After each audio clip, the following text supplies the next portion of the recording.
Hello, what is up guys? Jack here from Ezekiel Gaming HD, and this is episode 2 of the Dream Team series, and so far it's going really well. I started off this episode with 1 point to spend, which means in this Dream Team terms, it means I have one bronze player to buy.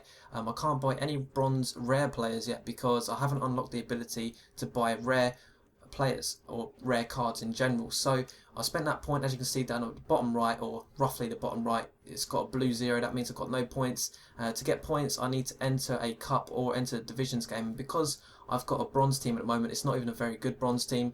I didn't want to enter the divisions because I would get absolutely raped by a gold team or basically just a team that's a lot better than me, and it just wouldn't be fair.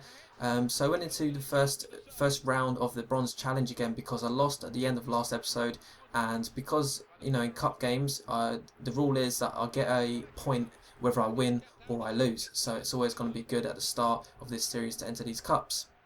But it's a very tight game. Even though he had a pretty good team, he had quite a lot of rare bronze players. A lot of them are very low on fitness, and you'll notice that throughout this game, throughout the clips. But we do get off to a good start there with Barnett, our new signing, our new centre mid.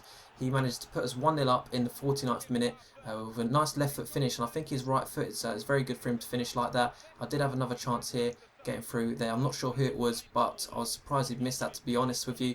But he is a bronze player and he didn't have that much chemistry from what I remembered. This bit here was a little bit of a shambles. It's from a corner and he tried to clear it out and it fell into the path of Pedrosa, who had a nice shot on target, and the keeper just couldn't deal with it. I think it's because he's a bronze shiny keeper and he might not have had fitness or something, or just generally bronze goalkeepers aren't going to save every shot. Here you can see his defender didn't have any fitness whatsoever, so I guess his strength just completely goes, and I managed to get my way around him in the 80th minute, which was very soothing considering I've got such a bad team. It's weird to win games with this kind of team. Again, Pedrosa getting past that same defender who had no fitness left, and I managed to finish it up with his weak foot, which is very good for a bronze player with very low chemistry. So I was happy with that. That means I can get 1 point for entering that. And you can see down the bottom right, it's now going on to my tally. I've now got 1 point to spend.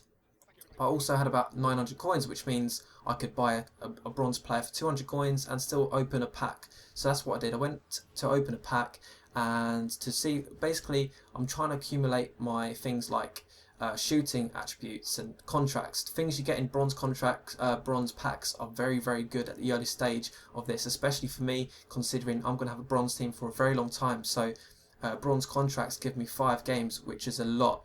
And so also I kept a couple of players that I think I could sell them on, and that's what I did. I'll just put them up for a 150 start and a 200 buy now. And then I went to look for another centre mid who went by the name of Forster Kaski. I think that's how you pronounce his name. And there's not really much between these two centre mids. I really like them. I'm surprised they're non-rare bronze because they play like rares to me anyway. Or maybe it's just because I've been playing with such bad players so far. It just feels good to have some kind of chemistry on a certain player. But I thought, from that bronze pack I just opened, I had some attribute cards and I thought I'd use them, put some shooting on the striker, and also put an overall attributes +5 on the centre mid. I think that was Barnett I'll put it on. I was thinking, was it Forster Cassie? No, it's Barnett. And then we come up against this team with Inform, Akinfenwa and Pace on the left and the right mid, so I knew this game was going to be very hard. I went into this game with my head down basically, and I did get off to a good start though. Good chance there with, I'm not exactly sure what his name was, I think he was the right wing, and managed to push over the defender. But in the 32nd minute, I was surprised I got to the 32nd minute, he did manage to score a goal. Because I've been using the 5-2-2-1 formation, it's very hard to break down. He had to use his pace down the wings, so even though it's an ugly goal for him, or not exactly ugly but not very good, he kind of needed that goal. But I did get one back in the 56th minute with Hayes, so I was feeling pretty confident.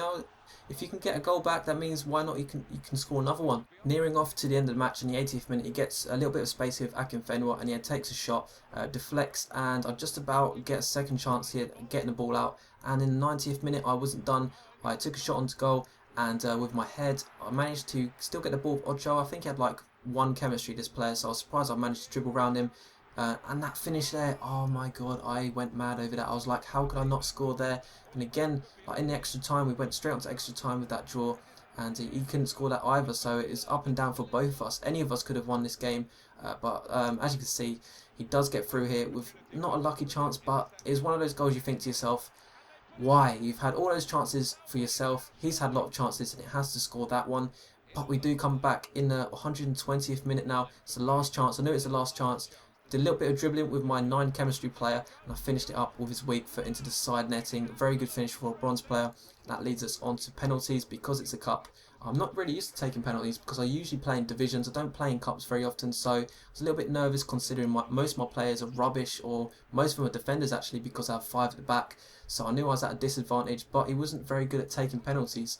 As you can see here, he's missed one already, and he's very good at saving mine. So it was a win-loss situation where he was saving mine, but he was also missing his, so it was very, very close. I could feel the tension, but in these kinds of situations, you've got to try and stay calm, try not to panic, and take your time on the penalties. Let the bar swing across until it hits the green, rather than just taking it straight away, because otherwise you'll have things like what he's doing in the background now. He's just skying it, and he wasn't taking his time, which led into the end to missing a penalty, which means I won that. I was through to round 3, which is the semi-final, I believe, of that tournament, and I also get a point for that. So that is the end of this episode. If you'd like to come back and watch episode 3 and you're not subscribed, make sure you subscribe. If you can remember to like the video, that would be great, and you'll see next time what I buy with that 1 point. And until then, I will see you guys later. Bye.